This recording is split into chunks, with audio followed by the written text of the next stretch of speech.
Neno la Mungu katika kitabu cha Ufunuo sura ile ya 3 aya ya 15 na ya 16. Tunaona Yohana anaandika, anasema ni bora tuwe baridi ama tuwe moto kuliko tuwe wavuguvugu, maana Mungu atatutapika kutoka katika kinywa chake.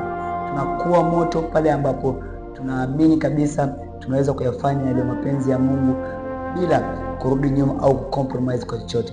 Au tunakuwa baridi pale ambapo tunafanya bidii ya kuelekea kwenye ile neema ambayo Mungu ameiandaa kwa ajili yetu. Lakini tunapokuwa vuguvugu, yani tunakuwa Mungu kwa Mungu kidogo na kwa dunia kidogo. Mungu ameahidi kwamba atatutapika. Kwa kama tumeamua kumfuata Mungu, tumeamua kujitoa kwa ajili ya Mungu, ni aheri tukubali matokeo na maumivu na ile furaha ambayo inapatikana kwenye ufalme wa Mungu. Raha ya duniani ni ya muda tu, ni ya kitambo kidogo, lakini ufalme wa mbinguni ni wa milele, na tutafurahi pamoja na malaika na watakatifu wote. Dunia isitudanganye na kutufanya kuonekana kwamba kumtumikia Mungu ni ushamba. Tupaswa kuwa moto katika kulitumainia jina la Mungu. Mungu akubariki sana, uwe na siku njema.